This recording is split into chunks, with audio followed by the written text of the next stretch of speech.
It's amazing how profits can just vanish in a business, like silently disappearing. Yeah. And you're left scratching your head, Yeah. wondering where it all went wrong. Right. Well, we're talking about those sneaky bottlenecks, kind of like kinks in a hose pipe, you know? Yeah. They just choke the flow of everything valuable in your operation. Right. And today, we've dug deep, we've waded through tons of research, Yeah. sifted through mountains of information to bring you 7 of these profit-killing culprits. The aim, to give you a clear, insightful look at what these concepts really are. Right. And some solid strategies to tackle them head on, all without making your head spin, you know? Yeah, exactly. Not overwhelming you. Whether you're prepping for that big meeting, trying to wrap your head around all the challenges your industry is facing, Right. or you just have that natural curiosity, that drive to understand how businesses truly thrive. Yeah. This deep dive should give you some serious food for thought. Yeah, We're going to expose these 7 profit killers. Okay. But more importantly, we're going to explore some really practical ways to eliminate them, get rid of them completely. All right, so let's cut to the chase. Yeah. Lay out the roadmap for this deep dive. Okay. First up, we're dissecting the efficiency illusion, focusing on local optimization. Okay. Second, we'll untangle lost in translation, the ambiguity of your true goal. Third, the hidden enemy, ignoring your system's constraints. Okay. Fourth, we're looking at time as money, especially at the bottleneck, wasting critical resources. Fifth on our list is the inventory avalanche, inefficient material release. Sixth, we'll get into the batch size black hole, slowing down your flow. Okay. And finally, we'll confront the tradition trap, resistance to change and outdated metrics. All right. Ready to jump in? Absolutely. Let's do it. Okay, so let's dive right into the efficiency illusion, focusing on local optimization. Right. This is a trap so many businesses fall into. It is, yeah. It's that natural instinct to think, if everyone in every department is hitting their targets, everyone's busy, we must be doing well. Right. But that's not always the case, is it? Not at all. What our sources reveal is that this laser focus on just individual areas, on individual efficiency, can actually be like a handbrake on your overall success. Yeah, it's almost counterintuitive. It is. It's like that multi-lane highway merging into a single lane. No matter how fast those cars are going before the merge, that single lane, that bottleneck, that dictates the overall flow. Exactly, yeah. The whole system's speed is limited by its slowest point. Exactly. And what's really interesting is how much you can gain by shifting to a system-wide perspective, looking at the entire value stream. The whole picture, not just the individual pieces. Right, exactly. And that's where the real magic happens, isn't it? It is. When you move away from those isolated improvements and instead ensure everything is flowing smoothly from start to finish. Right, from the beginning to the end. What specific benefits does that bring for you, the listener? Well, first off, you often see a huge increase in overall throughput. Okay. Think about the Unico plant. Right. They were releasing materials on schedule. Departments were likely meeting their targets, but they were drowning in work in process. Right. All that stuff just sitting there, half finished. Exactly. And very few finished orders actually making it out the door. So they were busy, but not actually productive. Right. Exactly. They were just churning, not really moving forward. And by focusing on that flow across the whole system, they could ultimately move more saleable product. So it's not just about how much each part of the process is doing, it's about how much finished product you can actually deliver. Exactly. It's about end-to-end capacity. And that leads to another benefit, doesn't it? Reduced lead times. Oh, absolutely. That's a big one. Yeah. The Barrington plant managed to drastically shorten the time it took to fulfill orders. They got way fast. Think about that. Think about your own operations. Right. That speed can be a real game changer. It is, yeah. Faster lead times, quicker turnaround. And happier customers. Happier customers, exactly. Because they're getting what they want faster. And that's what we all want, right? Yeah. Satisfied customers. And our sources, they specifically mention the elimination of overdue orders at Barrington. Okay. That's a tangible win, a real concrete improvement in customer relationships. So those are the upsides, the sunny side of thinking about the whole flow. Right. But what about the flip side? Yeah. What happens when companies don't embrace this system-wide view? Well, the downsides, they can be pretty substantial. Yeah, what are the hidden dangers? Well, one of the most visible is the buildup of work-in-process inventory.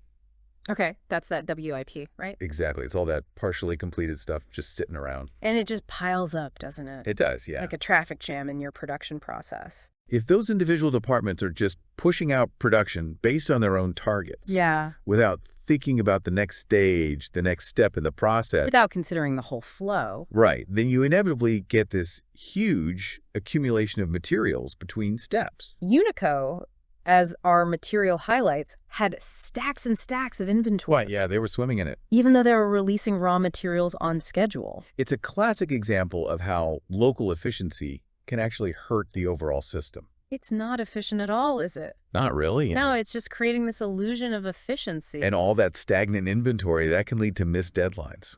Right, and poor due date performance. Exactly. Because even if each department seems to be doing well, if the overall flow is choked somewhere by a bottleneck, the final product just won't be ready when it's supposed to be. And the Uniware division, they really struggled with this. They couldn't meet customer demand, despite everyone seemingly working hard. Exactly. It's a clear example of that disconnect between local efficiency and overall delivery capability. And of course, all these issues, they hit your wallet, don't they?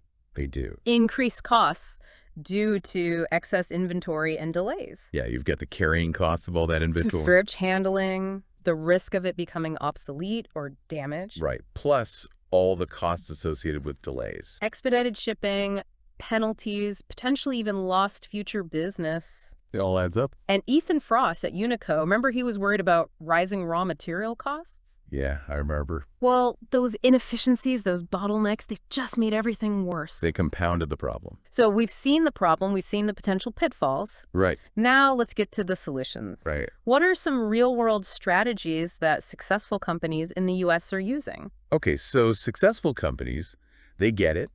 They understand that their output, the output of their whole system, it's limited by their most constrained resource. By the bottleneck. Exactly, by the bottleneck. It's like that image of a team pulling a rope. The team's strength is limited by the weakest person. You got it. You need to find that weak link, that bottleneck, right, and focus on making it as strong as possible. Make sure it's operating as effectively as possible. So the first strategy is identifying and managing those bottlenecks. Absolutely. You can't improve a process beyond the speed of its slowest step. So what do you do with all the other resources? Well, that's where the second strategy comes in, subordinating non-bottleneck resources to the needs of the bottleneck.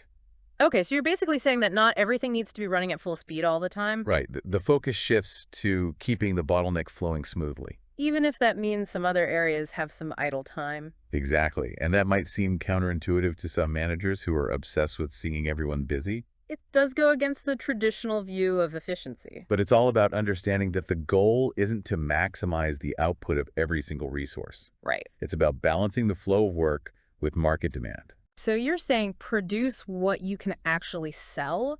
Don't just churn out products to keep everyone busy. Exactly. Don't just blindly maximize production. Yeah, okay, that makes sense. Produce what the market wants, what your customers are actually asking for. All right, so what are some common mistakes that companies make when they don't get this whole system-wide flow thing? Well, one common mistake is investing in automation without thinking about the big picture. Right, so you can spend a fortune on a fancy new machine. Yeah, you think it's going to solve all your problems. Then it just creates a new bottleneck somewhere else. Exactly, like putting a high-performance engine in a car with a flat tire. It's not going to get you anywhere faster. Right. The robots at Unico, they were supposed to be the solution, but they didn't really improve their overall goal achievement. So another mistake is rewarding individual department efficiency, right? Yes, when bonuses and performance reviews are just based on a department's output, it encourages that local optimization. That's siloed thinking. Yeah, and it can actually hurt the overall flow. Al realized this, didn't he? He did, yeah, when he saw that Pete was meeting his targets, but the overall shipment goals were still not being met. So it's like those isolated wins don't actually add up to company-wide success. Exactly. And another common mistake is relying too heavily on cost accounting data. Okay. You can't just make decisions based on what looks good on a spreadsheet. Right. Yeah. You have to understand how your decisions are going to impact the entire system. The bottleneck, the throughput. Exactly. Unico relied too heavily on traditional cost accounting, and it wasn't always aligned with actually making money. Right. So for someone listening who wants to implement this system-wide flow, what's the key takeaway? The key is to see the big picture. See your business as an interconnected system. Right. You need to find your constraints, your bottlenecks, and focus relentlessly on maximizing the flow through them. Except that some areas might not always be working at 100%, and that's okay. Right. It's not about maximizing the output of every single resource. It's about maximizing the output of the whole system. Exactly. Measure your success based on your total throughput, your inventory levels, and your operating expenses. Okay, that makes sense. It's a shift in thinking, just like Alex had to shift his focus in the plant. Moving on to our second silent profit killer, lost in translation. The ambiguity of your true goal. Right. Now, this might seem obvious, Yeah. but you'd be surprised how many businesses don't really have a clear idea of their ultimate objective. They get lost in the weeds. They might talk about great customer service or market leadership, Right.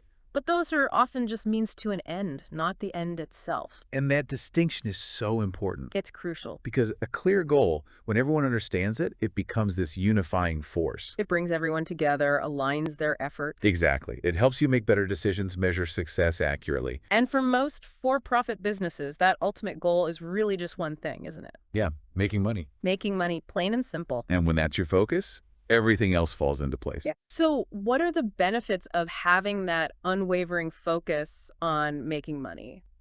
Well, first, it aligns everyone's efforts. Oh. Everyone understands that improving the bottom line is the mission. It's like everyone's paddling the boat in the same direction. Exactly. And all those departmental activities, individual actions, they can be evaluated based on how much they contribute to profitability. Remember El Rogo? Yeah. He had to have that conversation with Lou. You did, to really nail down what their core goal was. To get everyone on the same page. Right. And having that clear goal, it also leads to better decision making. Okay. You're constantly asking yourself, how will this decision impact our ability to make more money? It's like a filter for all your decisions. Exactly. And Al, he started questioning whether investments like those robots were actually helping them make more money. Because they might have seemed like a good idea at the time, but if they're not contributing to the bottom line, then they're not a good investment. And a clear financial goal allows you to measure success effectively. You've got those concrete metrics to track progress. Throughput, inventory, operating expense. Exactly. You know exactly how you're doing. So what happens when a company doesn't have that clear, unambiguous goal? What are the risks? Well, it can lead to a lot of problems. Like what? One is conflicting priorities. Okay. Different departments, different teams, all pulling in different directions. It's like a football team where the offense and defense are playing different games. Exactly. And without a unified goal, you can end up with ineffective strategies. Right. You're addressing symptoms, not root causes. Like those initial cost-cutting measures at Unico. Yeah, they were treating the symptoms, but not the underlying disease. Right. And a vague goal makes it really difficult to evaluate performance. You might be busy, but are you actually making progress? That's the question. And without a clear connection to making money, it's hard to answer. Like those endless meetings at Unico, all those measurements, but no real connection to the bottom line. Exactly. It was all just noise. Okay, so how do companies cultivate this clear focus on making money? How do they make it happen? One key strategy is translating making money into concrete terms. Okay. Define it in terms of throughput, inventory, and operating expense. Those are the levers you can actually pull, right? Yes, they are. Jonah explained that to Al. He did. And once you've got those definitions, you can use them as a filter for all your decisions. Every decision needs to pass the making money test. Exactly. Will this increase throughput, reduce inventory, or decrease operating expenses? If not, it's probably not the right decision. And it's crucial to communicate this goal clearly and consistently. Everyone in the company needs to be on the same page. From the top to the bottom, everyone needs to understand the mission and how their work contributes. Al held meetings. He explained the new system. He made sure everyone was on board. Exactly. Transparency is key. Okay, so what are some mistakes that competitors make when they don't have this clear focus? One common mistake is prioritizing activity over results. So they're busy, but not necessarily productive. Right. They're focused on keeping everyone busy, but they're not thinking about whether they're actually selling those products. Jonah made a great point about that, didn't he? He did. He said simply activating a resource is not the same as utilizing it towards the goal. Right. You need to be productive towards the goal. Exactly. And another mistake is getting caught up in vanity metrics. Okay, what are those? Those are metrics that look good on paper, but they don't actually translate to profitability. Like market share or customer satisfaction scores that don't necessarily lead to repeat business. Right. They might have high production numbers, but if they're not making money... It's all for nothing. Exactly. And another mistake is jumping on the latest trend without thinking about its impact on the bottom line. They're chasing the shiny object. Yeah, they're implementing new technologies or initiatives just because everyone else is doing it. Without a clear plan for how it will help them make more money. Right. They need to ask themselves, will this increase throughput, reduce inventory, or decrease operating expenses? If the answer is no, they should probably pass. Absolutely. So for someone who wants to define and focus on their true goal, what are the key steps? First, define what making money means for your business. Okay. Translate it into concrete, measurable terms, those operational levers. Throughput, inventory, operating expense. Exactly. Then communicate that goal to everyone in the company. Make sure everyone understands it. And use it as your guiding principle for all your decisions. Filter everything through that lens. Avoid those distractions, those activities that don't directly lead to making more money. And focus on what truly matters, those key metrics that indicate financial health. Okay, on to our third bottleneck, the hidden enemy, ignoring your system's constraints. Right. Those constraints, those bottlenecks, they're the things that are limiting your system's ability to achieve its goal. They're the narrowest part of that pipe we talked about earlier. Exactly. And often they're not obvious. They're hidden. And if you ignore them, you're basically putting a cap on your potential. So what are the benefits of actually identifying and managing these constraints? What happens when you shine a light on them? Well, the biggest benefit is increased throughput. Okay. By focusing on your bottleneck, you can increase the rate at which your system generates money. Remember Al and his team at the plant? Yeah. They identified the heat treat and the NCX-10 machine as their constraints. Right. And by focusing on those specific resources, they were able to increase the whole plant's output. Exactly. It's like lifting the ceiling on your operation. So another benefit is improved scheduling and flow. Right. When you know where your limitations are, you can plan better, coordinate better. You can prioritize work more effectively. Like prioritizing work for the bottlenecks based on overdue orders. It's about working with the constraint, not against it. Exactly. And understanding your constraints also allows you to focus your improvement efforts. Instead of spreading yourself thin, you can concentrate your resources where they'll have the biggest impact. Exactly. Al realized that they needed to stop trying to optimize everything and focus on the things that were actually holding them back. That makes sense. So what happens when you ignore these constraints? What are the consequences? Well, one consequence is limited overall output. Oh, yeah? The capacity of your bottleneck dictates how much your entire system can produce. So if you ignore it, you're essentially limiting your potential revenue. Exactly. Like the Unico plant, they couldn't ship orders on time because of their bottlenecks. Another consequence is longer lead times and a buildup of WIP inventory. Right. When work piles up in front of the bottleneck, it slows everything down. It creates that traffic jam we talked about. Exactly. And they were constantly expediting orders at Unico because of these delays. And you also end up wasting capacity in non-bottleneck areas. Right. If you're producing more than the bottleneck can handle, you're just creating unnecessary inventory. Jonah called that maximum stupidity, didn't he? He did. It's a great way to put it. So what are some strategies that companies are using to effectively identify and manage their constraints? The first step is identifying the bottlenecks, analyzing your processes, finding the resources with the least capacity or the longest queues. You can't fix what you haven't identified. Exactly. And once you've identified them, you need to exploit the bottleneck. Okay, what does that mean? Make sure it's always working on value-added activities, minimize interruptions, downtime. Protect that bottleneck, make sure it's always running smoothly. Right, like putting quality control before the bottleneck. So you're not wasting bottleneck time on defective parts. Exactly. And then you need to subordinate all of the resources to the needs of the bottleneck. So adjust the pace of everything else to support the bottleneck's schedule. Right. Stacy's team at Barrington prioritized work for the bottlenecks. It's all about making the whole system work in harmony with the bottleneck. Exactly. Okay, what are some mistakes that companies make when they ignore their constraints? One mistake is focusing on improving resources that already have excess capacity. So they're trying to make a fast car even faster when it's stuck in traffic. Exactly. And Jonah said an hour saved at a non-bottleneck is a mirage. It doesn't actually improve the overall output of the system. Right. And another mistake is allowing bottlenecks to be idle. Any downtime at the bottleneck is a loss for the entire system.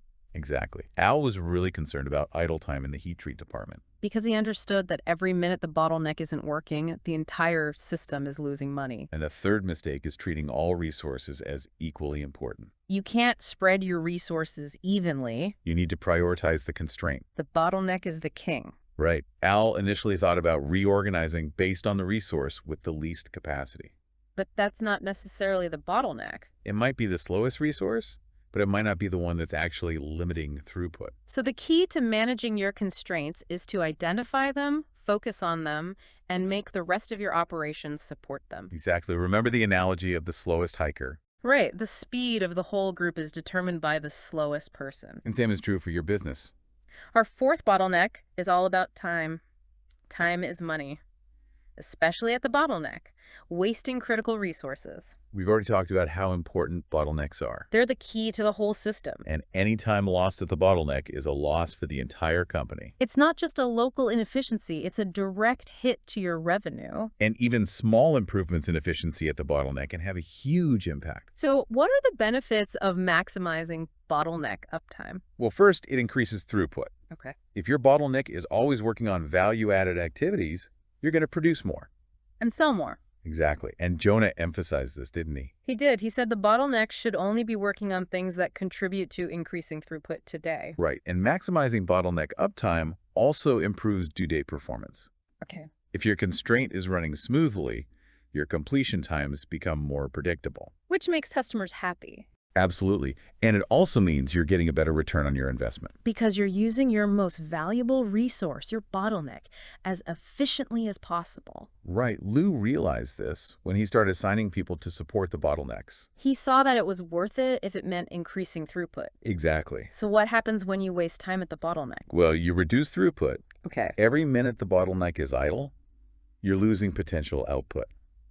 Jonah had a great way of putting it, didn't he? He did. He said the cost of an hour lost at the bottleneck is the cost of an hour of the entire system. That really drives home the point. It does. And wasting time at the bottleneck also leads to backlogs and delays. Because everything gets backed up behind the bottleneck. Exactly. And ultimately, it all leads to lower profitability. Reduced throughput, increased lead times, penalties for late deliveries. It all adds up. And Bill Peach, he was laser-focused on the plant's long-term profitability. He understood that eliminating bottleneck time waste was crucial. So what are some strategies for preventing bottleneck time waste? One strategy is quality control before the bottleneck. Okay. Make sure you're only feeding the bottleneck good parts. So you're not wasting time processing defective items? Exactly. And another strategy is optimizing the flow of materials to the bottleneck. Okay. Make sure it always has what it needs to keep running. Materials, information, tools, everything. Right. Ralph and Stacy worked on prioritizing overdue orders for the bottlenecks at Barrington. They were making sure the bottlenecks always had something to work on. And another strategy is dedicated resources for bottleneck maintenance and operation. So having a team of experts who are focused on keeping the bottleneck running smoothly. Exactly, like Al assigning specific people to the heat treat and NCX-10 machines. It's like having a pit crew for your most valuable resource. Right, you want to keep it running at peak performance. What are some common mistakes that companies make when it comes to wasting bottleneck time? One mistake is allowing lengthy changeovers or setups at the bottleneck. If you're spending a lot of time reconfiguring the bottleneck for different tasks, you're losing valuable production time. Mike Haley had that idea about interchangeable furnace tables. He did, and that was all about reducing changeover times. Because every minute the bottleneck is not working, you're losing money. Exactly. Another mistake is not prioritizing bottleneck work. So letting other tasks interrupt the flow. Right. Al was always emphasizing the importance of keeping the bottlenecks busy. Because if the bottleneck stops, the whole system stops. And a third mistake is ignoring minor disruptions at the bottleneck. Those little things can add up, can't they? They can, like short material shortages or operator breaks that aren't properly staggered. Jonah even mentioned lunch breaks. He did.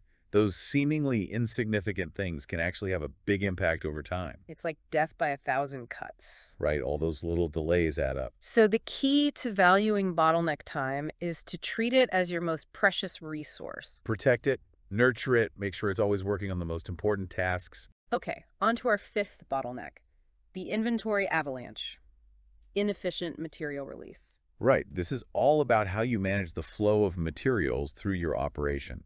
The traditional approach is to release materials as soon as they arrive, or based on forecasts. Right, but that can lead to problems. It can create a huge buildup of WIP inventory. Yeah, all that stuff just sitting around, waiting to be processed. Which can actually clog up the system, especially those bottlenecks. And the idea here is that sometimes releasing materials later, in a more controlled way, can actually speed things up. That sounds counterintuitive, but okay, what are the benefits of this synchronized material release? Well, first, it reduces WIP inventory. Okay. You're only releasing materials when they're actually needed. So you're not tying up capital in unnecessary inventory. Right. The Barrington plant withheld materials until they were needed. And it led to a big drop in their inventory level. Exactly. And reducing WIP also shortens lead times. Because things can move through the system faster. Right. They were able to condense their lead times at Barrington. By controlling material release and cutting batch sizes. Exactly. And it also improves flow and reduces congestion. Okay. Because you're not overwhelming the bottlenecks with too much work. Parts were arriving at the bottlenecks when they were needed at Unico. Right. It's all about creating a smooth, consistent flow. So what happens when you have this inefficient, avalanche-like material release? Well, you end up with excessive WIP inventory, Okay. which increases your carrying costs, the risk of damage or obsolescence. Unico had stacks and stacks of inventory, even though they were having trouble shipping orders on time. Yeah, it's a common problem. And it also leads to longer lead times and difficulty meeting deadlines. Right, because the system is so clogged up with WIP. It's like trying to drive through a city during rush hour. Exactly, and it increases your operational expenses. Because you have to move and store all that extra inventory. Right, it's all waste. So what are some strategies for implementing synchronized material release? One strategy is releasing material based on bottleneck capacity. It's amazing how profits can just vanish in a business, like silently disappearing. Yeah. And you're left scratching your head, Yeah. wondering where it all went wrong. Right. Well, we're talking about those sneaky bottlenecks, kind of like kinks in a hose pipe, you know? Yeah. They just choke the flow of everything valuable in your operation. Right. And today, we've dug deep, we've waded through tons of research, Yeah. sifted through mountains of information to bring you 7 of these profit-killing culprits. The aim, to give you a clear, insightful look at what these concepts really are. Right. And some solid strategies to tackle them head on, all without making your head spin, you know? Yeah, exactly. Not overwhelming you. Whether you're prepping for that big meeting, trying to wrap your head around all the challenges your industry's facing, Right. or you just have that natural curiosity, that drive to understand how businesses truly thrive. Yeah. This deep dive should give you some serious food for thought. Yeah, We're going to expose these 7 profit killers. Okay. But more importantly, we're going to explore some really practical ways to eliminate them, get rid of them completely. All right, so let's cut to the chase. Yeah. Lay out the roadmap for this deep dive. Okay. First up, we're dissecting the efficiency illusion, focusing on local optimization. Okay. Second, we'll untangle lost in translation, the ambiguity of your true goal. Third, the hidden enemy, ignoring your system's constraints. Okay. Fourth, we're looking at time as money, especially at the bottleneck, wasting critical resources.